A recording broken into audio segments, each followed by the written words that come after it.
Assalamualaikum warahmatullahi wabarakatuh.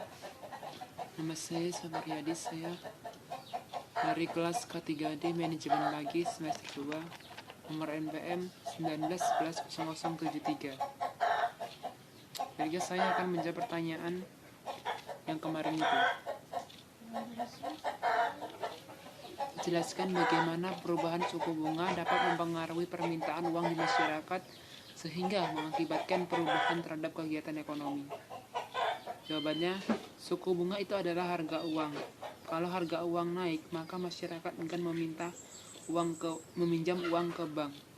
Nah, kalau harga uang turun, maka jelas masyarakat akan banyak yang meminjam uang ke bank. Nomor 2, jelaskan menurut pendapat Anda apa perbedaan kebijakan tarif barir dengan non-tarif barir. Kebijakan tarif barir. Hambatan tarif barir menyeratkan pajak atau bea yang dikenakan oleh pemerintah negara tersebut atas impor barang dari negara asing sehingga dapat membatasi impor sampai batas tertentu. Sebaliknya, hambatan perdagangan non-tarif barir adalah kebijakan dari regulasi yang diterapkan oleh negara dengan tujuan melindungi dan mendukung industri dalam negeri. Yang kedua, Organisasi Perdagangan Dunia atau WTO mengizinkan pungutan hambatan tarif untuk negara-negara anggotanya, tetapi pada tingkat yang wajar saja. Sebaliknya, Organisasi Perdagangan Dunia WTO telah mengakhiri penggunaan kuota impor dan pengekangan ekspor sukarela, yaitu hambatan non-tarif barir. Hambatan tarif barir mudah dipahami dan dipungut, sedangkan hambatan non-tarif barir sulit dipahami.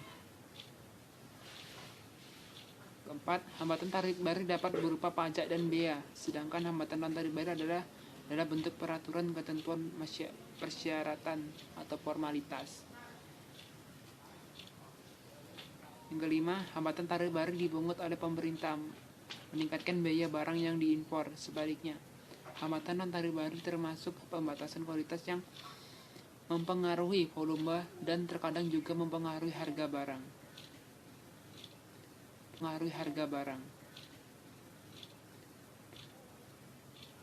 7.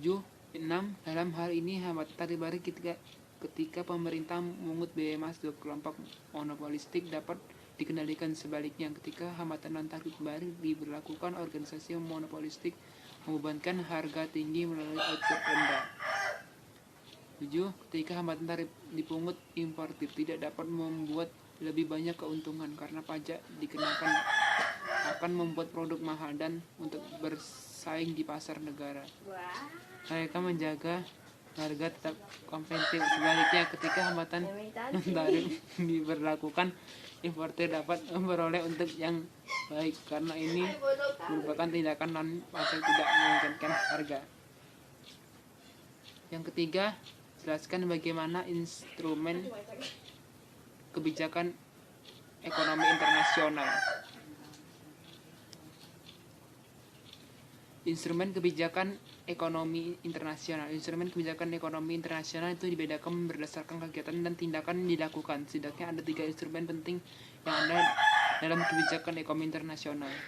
1. Kebijakan perdagangan internasional. Ruang lingkup kebijakan perdagangan internasional meliputi segala tindakan yang dilakukan oleh pemerintah terhadap sebuah rekening yang masih atau sedang berjalan transaksinya dari neraca pembayaran internasional, khususnya hal-hal yang berhubungan dengan kegiatan ekspor dan impor suatu produk, baik barang ataupun jasa.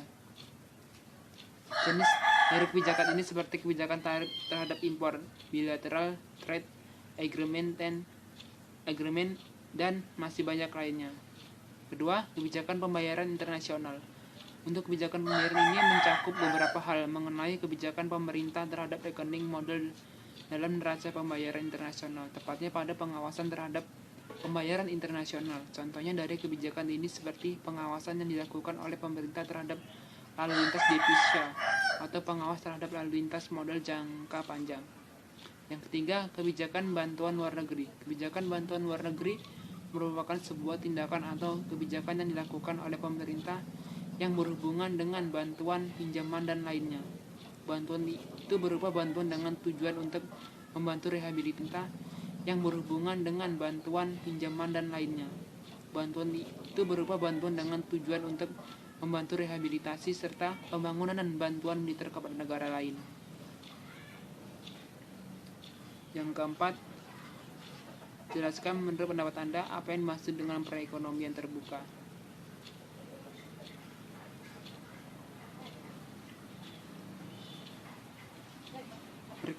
Perekonomian terbuka adalah perekonomian yang melibatkan diri dalam perdagangan internasional atau impor dan ekspor barang dan jasa serta modal dengan negara-negara lain. Kegiatan ekonomi tersebut bisa dalam bentuk perdagangan produk barang atau jasa, atau pertukaran teknologi dan sebagainya.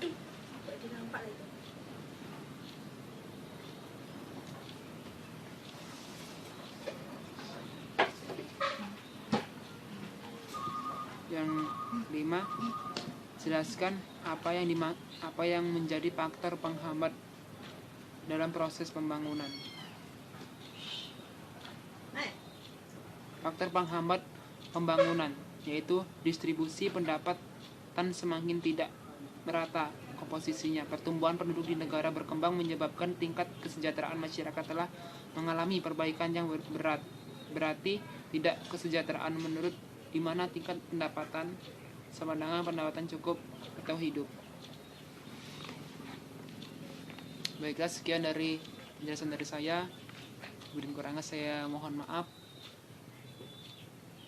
Dan saya ucapkan terima kasih. Assalamualaikum.